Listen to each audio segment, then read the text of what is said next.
Today I wanted to talk to you about, have you ever noticed that sometimes you can't have a good day if those around you are not having a good day? If this rings something inside of you, stay tuned to this video. In the meantime, subscribe to my channel.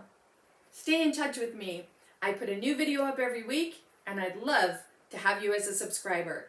So now let's go back to the subject for today. The topic for today is when you put yourself on hold because you're waiting for someone else to love their life, to be happy. We often do this in relationships, right? Like if our children aren't happy, we're trying to run around doing things to get them happy so that we can just have some peace of mind.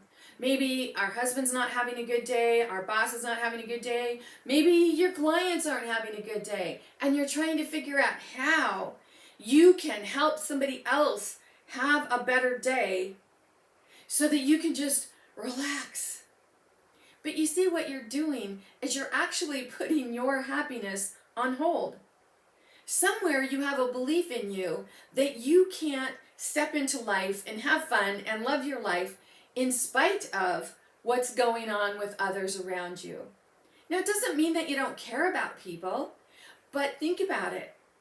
If someone is angry or upset and you allow them to make you angry or upset, that isn't going to help them.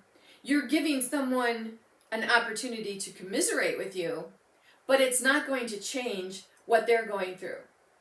Only we can change what's going on inside of us. That person is responsible for their happiness. You're responsible for your happiness.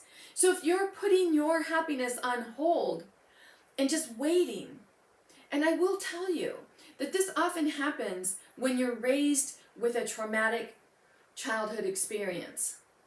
Because as children, when we're raised with traumatic experiences, we learn to kind of stay in the background. We learn to put the needs of others before our own.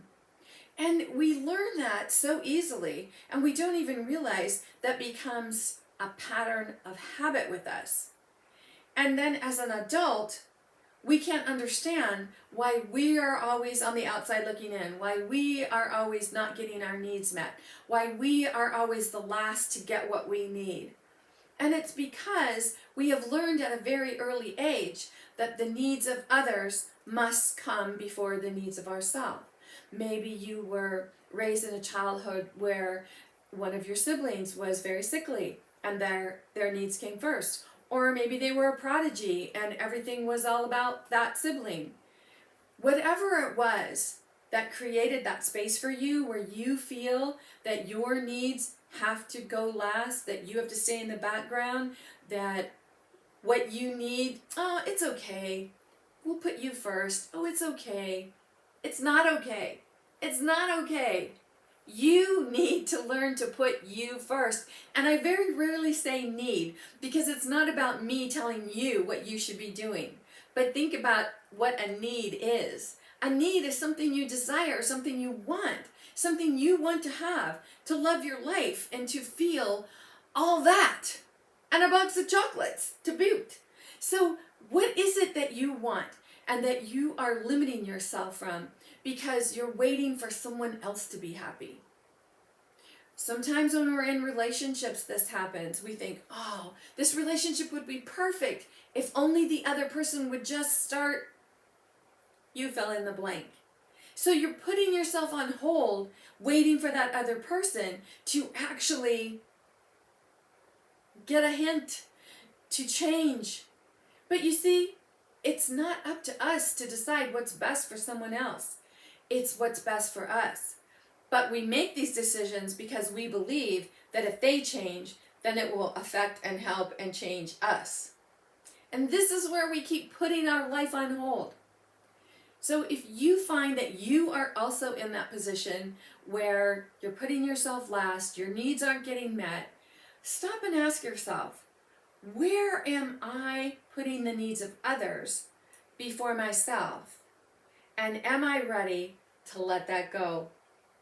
If you need any help with this, I invite you to visit masteringyourbeliefs.com.